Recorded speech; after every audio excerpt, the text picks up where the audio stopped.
वर्ण बनाए अपने भी अंदर वर्ण बनाए। जो जातियां हमारे अंदर बनाई वो जातियां उनमें भी है। ब्राह्मणों में भी 1000 से ज्यादा जातियां हैं, लेकिन वर्ण एक है। शुक्ला मिलेगा, कुशलेश मिलेगा, आपको उपाध्याय मिलेगा, शर्मा मिलेगा, है ना, वशिष्ठ मिलेगा, कम से कम 1000 जातियां हैं। ठीक है। राजपूत क्षत्रिय में भी 500 जातियां हैं। ठीक है। वैश्यों में भी 500 जातियां हैं, लेकिन वो जातियों में अलग होने के बाद भी रोटी बेटी का रिश्ता हमेशा बनाए रखा। उन्होंने रोटी बेटी का रिश्ता नहीं तोड़ा। इसलिए जातियां होने के बाद भी, अलग अलग होने के बाद भी वो एक साथ खड़े नजर आते हैं, संगठित नजर आते हैं। हमारे अंदर एक क्या किया उन्होंने कि हमारी जाति भी बनाई, जाति में रोटी बेटी का रिश्ता भी खत्म किया, है ना, ईश्वर का भय दिखा दिखाकर, ईश्वर का डर दिखा दिखाकर, और इतना द्वेष पैदा कर दिया, इतना द्वेष पैदा कर दिया। मैं जितेंद्र दीवान जी की बात में समर्थन करते हुए कह रहा हूँ कि जब मैं प्रभारी था उत्तर प्रदेश में, तो मैं वाल्मीकि समाज, भूमि समाज, दिवाकर समाज उसका झूठ से भी कहीं निमंत्रण आता था, तो मैं अपनी वाइफ को शाम को लेकर उनके घर जाता था और बैठकर उनके साथ ही खाना खाता था।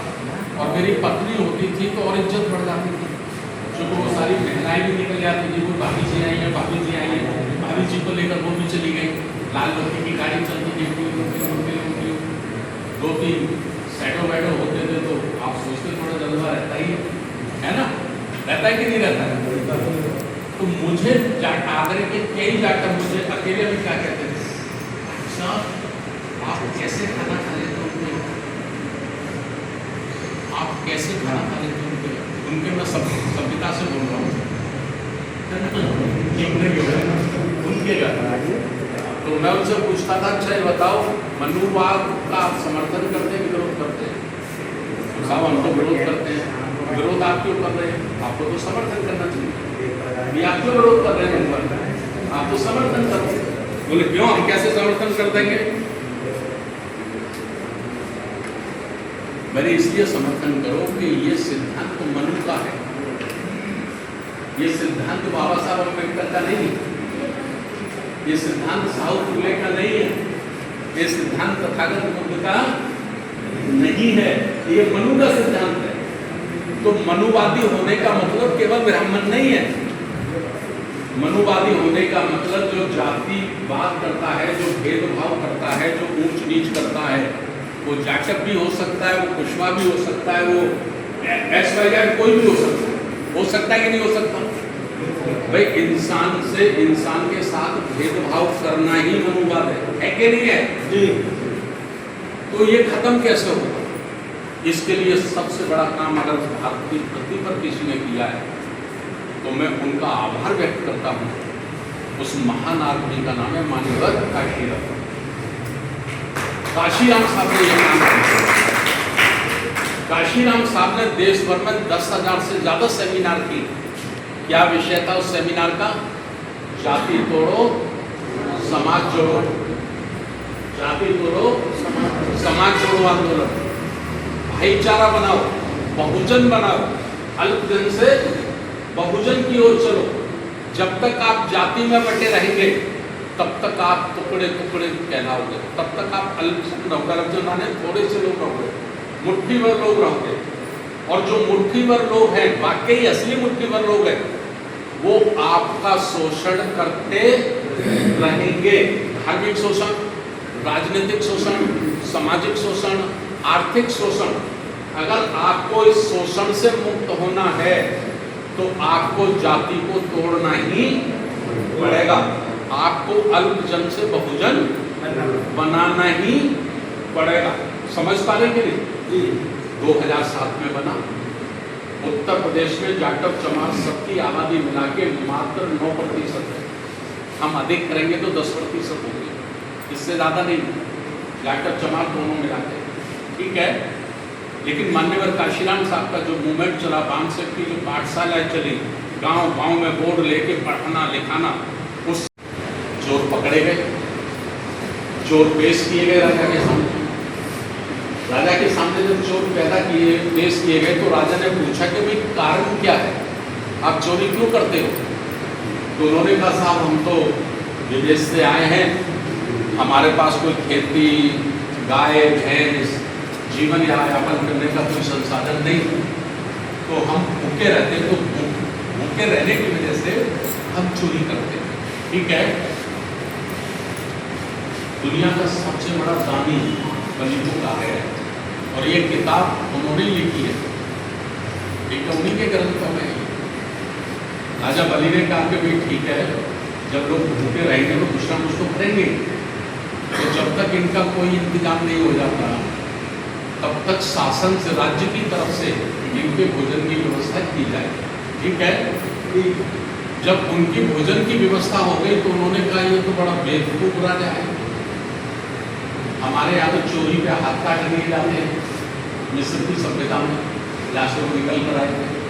ठीक है, और यहाँ तो इसने उल्टा हमको संरक्षण दिया। तो उनकी इस ईमानदारी का, उनके इस नैतिकता और मानवतावादी दृष्टिकोण का नाजायज फायदा उठाया गया। नाजायज फायदा उठाया गया कि उन्होंने जंगलों में एक सेना का निर्माण किया। ठीक है, इंद्र के नेतृत्व में, इंद्र के नेतृत्व में जंगल में सेना का निर्माण किया, और निर्माण करने के बाद जब वो सशक्त हो गए और राजा के करीब आ गए, राजा दानी प्रवृत्ति का था, राजा दानी प्रवृत्ति का था, तो उनको दान दक्षिणा में लगा दिया, दान करो, दान करो, दान करो, दान करो, दान करो। राजा के जो राजगुरु थे शुक्राचार्य ने बलि को समझाया कि ये जो साधु तुम्हारे साथ रहता है जिसका नाम विष्णु था, ये मुझे ठीक नहीं लगता, ये आदमी मुझे छल फरे नहीं लगता है, ये राज्य को कमजोर कर रहा है। तो राजा को बुरा लगा और उन्होंने उनको अपने गुरु को शुक्राचार्य को डांट दिया। ठीक है, और राजपाट उन्होंने कमजोर किया, सैनिक शक्ति कमजोर की, अपनी सैनिक शक्ति बढ़ाई, और बढ़ाने के बाद फिर उन्होंने जब पूरी तैयारी कर ली गई, उस तैयारी के बाद राजा से उन्होंने कहा कि आप तो बड़े दानी हैं सर, आपके घर से तो आज तक कोई खाली नहीं गया, तो हमको भी कुछ दान दीजिए। जो कथा हमको सुनाई ना कि विष्णु ने 3 पग जमीन मांगी थी, ये पढ़ाया गया ना सर, ये पढ़ाया गया ना, ये गलत है, काल्पनिक है कि भाई उन्होंने 3 पग पानी राजा ने दे दिए, तो उन्होंने एक पग से क्या किया, एक पैर से पूरा आसमान नाप दिया, एक पैर से पूरी पृथ्वी नाप दी। उन्होंने कहा तीसरा पैर कहाँ रखूं, कुछ बचा ही नहीं। ठीक है ना, तो उन्होंने कहा भाई तीसरा पैर मेरे सर पे रख दिया, तो राजा के सर पे रख दिया और राजा पाताल लोक में चले गए। ठीक है, ये कहानी हमको पढ़ेगी, लेकिन ये सही नहीं। मांगा क्या, 3 वचन मांगे, और 3 वचन में मांगा, सबसे पहले मांगा शिक्षा दीक्षा पर हमारा अधिकार होगा, शिक्षा दीक्षा पर हमारा अधिकार होगा, राजा ने कहा दिया। दूसरा मांगा कारोबार उद्योग वाणिज्य पे हमारा अधिकार होगा। ठीक, तीसरा मांगा उन्होंने शासन सत्ता पर हमारा अधिकार होगा। ठीक है, इस बात को लेकर भयंकर युद्ध हुआ, और वो युद्ध इतना बड़ा हुआ, छल कपट से राजा बलि की पराजय हो गई। मतलब इस देश के, भारत के जो सिंधु घाटी सभ्यता के पूर्वज थे, उनकी पराजय हो गई, और विदेश से आए हुए आर्यों की जीत हो गई। जब उनकी जीत हो गई तब उन्होंने अपने धर्म की स्थापना की, और उसको जब स्थापना की गई तब इसको ब्राह्मण धर्म के नाम से की गई। तभी ईश्वर देवी देवताओं का आविष्कार होना शुरू हुआ, तभी 4 वर्ण बनाए गए। पहले 4 वर्ण बनाए गए, फिर 12 जातियाँ बनाई गई, फिर जाति में जाति बनाई गई, और मंडल कमीशन की रिपोर्ट को हम पढ़ते हैं तो एक ही माता पिता की संतान, एक ही माँ 1000 वर्ष पहले हुआ। ठीक है, उससे पहले उससे पहले सिंधु घाटी की सभ्यता हमारे पूर्वजों की सभ्यता थी। डॉक्टर बिरबल योगी ने एक किताब लिखी है, उस किताब का नाम है सिंधु घाटी के सर्जनकर्ता शूद्र और वणिक। ठीक है, आप उस किताब को पढ़िए। वो केवल उसके संकलन करता है, पूरी दुनिया का पूरे 200 देश का उसमें विश्लेषण है, सब लिया है उन्होंने, जहाँ जहाँ से उनको अच्छा मिला है, मानवता के हित में मिला है, वो सब इकट्ठा किया है। वो किताब कहती है कि हमारे पूर्वज, किताब का नाम क्या है? सिंधु घाटी की सभ्यता के सर्जनकर्ता शूद्र और बड़े, गूगल कर लेना, गूगल पे खुल जाएगी। ठीक है, वो किताब कहती है कि जब तक इस देश में सिंधु घाटी की सभ्यता थी और किसी भी देवी देवता, ईश्वर और भगवान का निर्माण नहीं हुआ था, कोई पैदा नहीं हुआ था, ठीक है ना, कोई जाति भी नहीं थी, कोई वर्ण भी नहीं था। और उस किताब को पढ़ने में मिलता है कि गणतंत्र होता था उस समय, नगर पालिकाएं होती थी, नगर पंचायतें होती थी, और उनमें कई उदाहरण मिलते हैं कि महिलाएं चेयरमैन होती थी, महिलाएं सभासद होती थी। इसका मतलब नारी और पुरुष में भी ऊंच नीच का भेद नहीं था। नारी और पुरुष भी, जैसे मोटरसाइकिल के 2 पहिए हैं, समझ रहे नहीं, जैसे मोटरसाइकिल के 2 पहिए हैं, ऐसे ही नारी और पुरुष भी जीवन के 2 पहिए हैं। कोई छोटा नहीं है, कोई बड़ा नहीं है।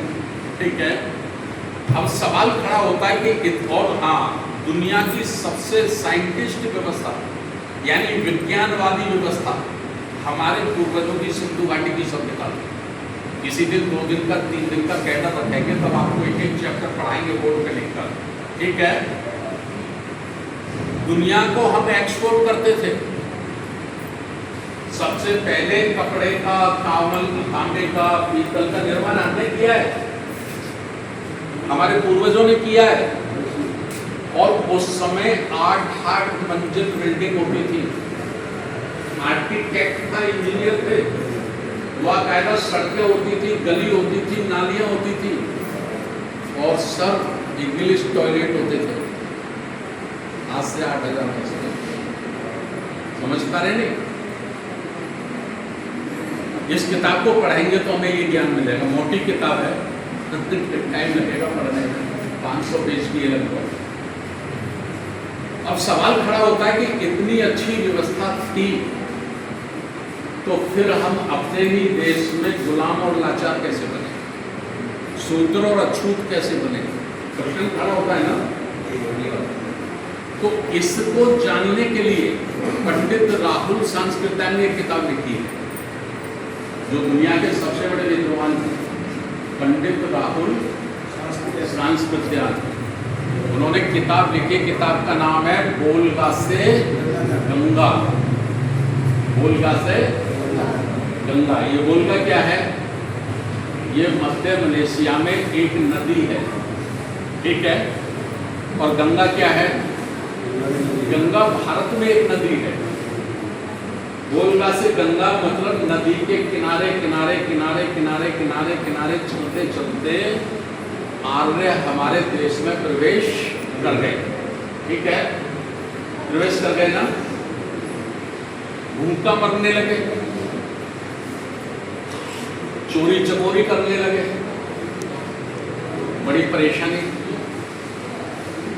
राजा बलि का उदाहरण आपको बता। राजा बलि का शासन ऐसा था जिसमें बेटा बात नहीं करिए, बेटा सॉरी अर्जेंट बात है तो बात जाके करिए। बीपी रहता है मुझे, 28 गोली खाता हूँ मैं रोज। मेरे डॉक्टर ने मना किया है कि आप आधे घंटे से ज़्यादा नहीं बोलेंगे। मैं रिस्क लेके बोल रहा हूँ आपके विषय, इसलिए बोल रहा हूँ कि जो बात मेरी समझ में आ गई है वो कम से कम मेरे समाज की समझ में भी आ जाए, इसलिए मैं रिस्क लेता हूँ, ठीक है। तो राजा बलि का शासन सुना है आप लोगों ने? कितने लोग आप प्रभाव जिन्होंने सुना है?